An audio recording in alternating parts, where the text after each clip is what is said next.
Hi guys, welcome to Learn Electronics Repair. I have a thermal camera here. This is the Guide E2 Plus. You can see this is one of the all-in-one gun or hammer type cameras, so you don't need to attach this to anything like a mobile phone or a PC to use it. I've reviewed one or two, at least two of these types of cameras before, and I've generally found them to be okay for distant viewing, but not very good for PCB viewing close-up work. So let's have a look at this one and let's see how well it works in both situations. Let's see if this has the batteries already charged. Yes?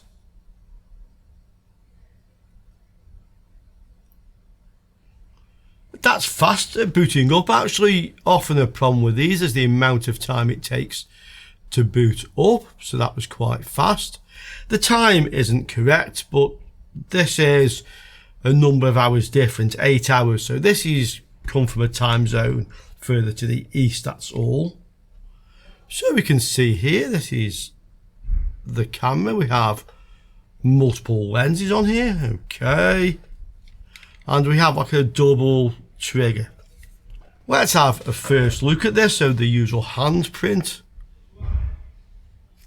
method, so we hold the hand there, then we take it away, and yes, it leaves a nice trace behind, so that shows that the thermal camera has good sensitivity. So it certainly passes that test. Let's have a look at the website from Guide and see how much this costs and some of the features, and then we'll try it ourselves. And here we see the Guide E2 Plus online, so we can have a look at the specifications of this. Now you can see the price. If I have some special discount offers, and I'm sure I will have something for you, I will put that into the video description below.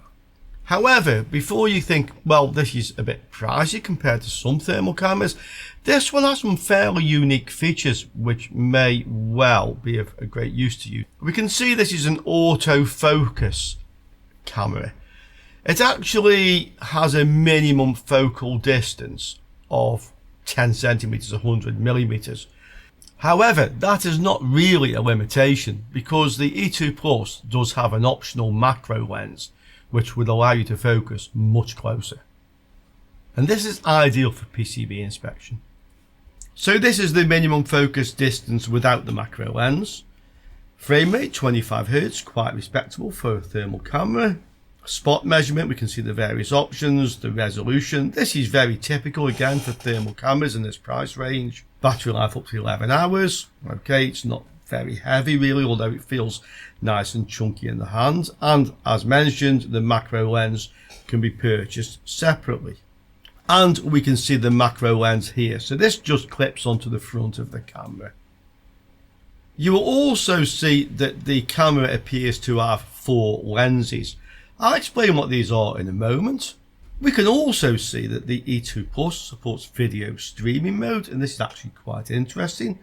And it supports Wi-Fi. It will stream via Wi-Fi as well as, of course, the autofocus. Let's have a look at the camera itself. And here we have the E2 Plus in action. You can see on the screen there, if I just angle it to the right point you can actually see from. Yeah, you can see things, but it's not very easy to demonstrate this type of camera like this for you guys because you can't really hold it in the right angle to do so. And you'll notice I have the USB-C cable attached. This is not to charge the battery, although you can see the battery is charging at the same time this is running, so that's quite nice. If the battery goes flat, you can just attach a power bank or a charger. You can continue to use the camera and charge it simultaneously. Not all devices will do that. Okay. While we're here, by the way, I'll show you in the menu. So we have laser and floodlight. I'm going to show you what these are. I've switched the laser on. It was off by default. We can alter things, for example, the auto off time, brightness, distance. So distance, when you are actually looking at objects to determine the temperature, the distance from the temperature to the camera will affect the reading. So this actually allows you to put in the correct distance to get a more accurate reading. Yeah, the unit can be meters or yards. So we have temperature alarm, by the way, so we can set an alarm at a certain temperature. Okay. We have a few other options on here. Transparency for the picture-in-picture, that will become clear in a moment. The visual light camera resolution. Wi-Fi I have off at the moment.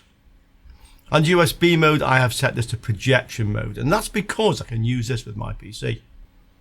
So what makes me say this has a few special features I've not seen before in this type of camera? Well, it has two lenses here. So this is an optical camera. This is a thermal camera. So it's recording both visible and infrared at the same time. We've seen cameras that do that before. It has various modes, so we can view just the infrared image, just the optical image. We can view a picture-in-picture, which I will show you, of course, and we can do an overlay. And we can alter the transparency of one of the images over the other. So you can effectively alter the overlay, the percentage of transparency. This is a laser, and the other one is a floodlight. So you can use the camera to record or take photos. This is very simple, actually. So one quick click on the trigger, yeah, takes a photo. You see it's framed in there, it's taking photos. Hold the trigger for 2 seconds, it's now recording. You can see the recording time here. Okay, again for 2 seconds, it saves the video.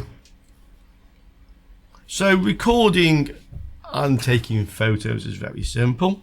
The laser, when we hold the trigger, you can see on my hand there, a red laser dot. You can see it's on the bent even better. Okay, so that effectively helps us to see where we're pointing the camera. You can also record and stop recording at the same time as triggering the laser, by the way.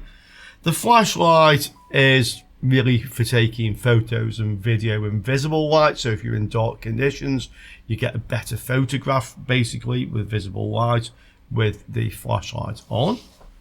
Another nice thing this has is a standard tripod mount or camera mount here. So we can put the thermal camera onto a tripod, and because we have Wi-Fi, we can project the video to a laptop, a PC, some distance away. And tied in with the fact we also have alarm facilities on here to trigger alarm at certain temperatures. That makes this very good for monitoring. Another good use for this, if you take something like a telescopic monopod, you can hold the camera at least a couple meters or so into the air. Yeah, 2-3 meters. I have one which I use with my gimbal and phone camera when I'm outdoors filming. So that's also another nice feature. And again, with the Wi-Fi, if you have this on a monopod or somewhere where you can't easily see, you can monitor on your laptop. Okay, so that is also nice. According to the Guide IR website, it tells me to download a couple of free apps. One is Thermo Tools, which would allow me to analyze images taken on the thermal camera in offline mode, so I can upload the images into my PC and analyze them in various ways. And the other it recommends is called POT Player, POT Player, which is free software. Again, I'm not familiar with, and this software allows you to stream via the USB onto your PC or presumably by Wi-Fi. However, I couldn't easily get that to work. I'm not familiar with that software. It is a free download. So I thought, you know what?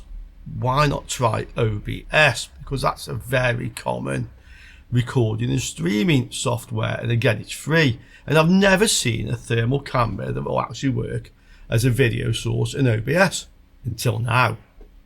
And here it is. So I have the thermal camera. I'm just pointing that at one of my soldering stations.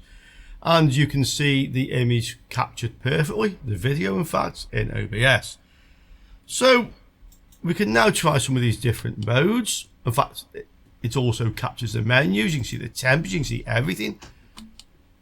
That's infrared mode. This is the overlay. So what it's doing now, it's actually overlaying the thermal image with the optical image. Now I'm sure you can see that the overlay is offset. Yeah, this is typical with thermal cameras that have the optical and the infrared. FLIR 1 Pro does this when you're looking at close objects. But if we look at something more distant, for example, Julie over there, you can see that the image is now overlaid correctly. So this mode is something you would use for more distant viewing, okay?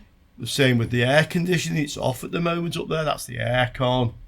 So this is where the overlay image particularly comes into its own. You'll see that this is a parallax issue because the two lenses are effectively offset on the camera, because if I turn this around, you'll see that the overlay is offset slightly to the other side. Yeah, it's as I rotate this, you see the two images, okay? But that's normal for this type of camera, and for long distance viewing, that is absolutely fine. We also have visible light, that's just the visible camera. It's set to low resolution at the moment. You can set it to a higher resolution, but I'm not really using this for photography. This is the picture in picture. So you see we can actually have an area in the center of the screen, yeah, that shows you the thermal image. Okay, this works better. In fact, there's Detlef, Luke. Okay, hi. For more distant objects. Another thing you've probably noticed is that we can still see the temperature when we're in this overlay mode, or for that matter, if we just go to the visible light, see the temperature is still there. I've switched the air conditioning on now, guys, so let's have a look again at that. And we can see it here quite clearly. So the vent is the very dark part there. Just put the little cursor on there, 8.6 degrees. Okay. So we can easily read the temperature. I'm about 2 meters, 2.5 meters from the aircon here at the moment. We can see the rest of the unit is warmer. We can even see the pipe which is coming down here for the water. Okay, so that's working very nicely. Even at this distance, we can clearly see there 9 degrees. Okay, so that works really, really well. And this is in the overlay mode with the optical image and the thermal image. We can try that again in the picture-in-picture mode. You see there, 9, 7, 8 degrees. So I can clearly see what I'm pointing the camera at. And then the little crosshair in the middle is giving me the temperature. Down there is about 5. Okay, working nice. So that is a good demonstration of the thermal camera projecting onto the PC in OBS. So the USB mode for the thermal camera not only allows this projection mode, it has another mode where effectively it acts like a USB storage device, as you would find on a mobile phone, so you can download your photos as well onto your PC. Now let's look at something close up, for example, a motherboard. So I've started the motherboard, and this has, as I mentioned, a focal distance of about 10 centimeters. You can make out the small components on there, but this camera without the macro lens is not ideal for PCB inspection. We would ideally like to get closer than that. This E2 Plus, which was sent to me as a review sample, by the way, I didn't pay for this, it was sent to me free of charge, was not sent with the macro lens. So I decided to try something, which was to take the macro lens from my ET13S thermal camera and put it on here, and let's see if that works, at least to give us some idea how this would actually work with the correct macro lens. And here is the ET13S. The macro lens clips off. Can we fit this onto here?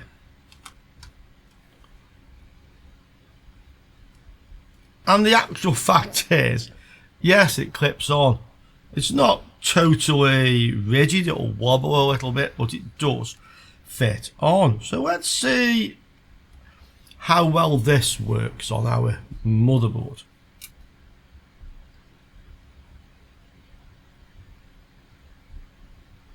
And we can see very high magnification, the very small components, so we can actually do that.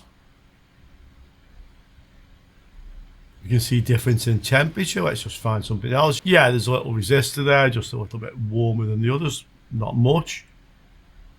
Those are a bit warm. You can see the temperature. It's a little bit hard to hold still in this magnification, but we can see hot components. There's some more here, look, and read the temperature. Okay. Of course, if you were to use a macro lens, I would suggest you buy the correct one. There's no real difference in price anyway between the one I used, and it will fit correctly on the camera, so you will get a different amount of magnification, a different focal distance, a different depth of field. That was just a rough demonstration to show how well this will work with the macro lens, and it was outstanding. Okay, so I will ask Guide if they would kindly send me the macro lens and we can have another look at this. We have a live stream coming up, so we'll do that on the live stream. But this certainly has some interesting features. The outstanding thing for me was the fact that I can actually use this with OBS, and I've not seen any thermal camera that would actually do that. For somebody like me who's making videos and recording, that really is ideal. OBS is something that a lot of us probably have on our desktop anyway, and it's also free and it's easy to use. So I would have to say, of all the hammer type thermal cameras, and to be quite honest, also the type that fit on the Android phone, I highly rate this. It's rugged, it's easy to use on site. I like the different modes. I like the laser pointer, that's handy also. And I like the connectivity, and I haven't even tried Wi-Fi, which obviously is another bonus for this. Okay, so I hope you enjoyed that review. Think about this one, guys. If you're going to buy a thermal camera, I would certainly give this one the thumbs up. Okay, thanks for watching. I hope to see you all soon again on Learning Electronics Repair. Ciao for now, guys.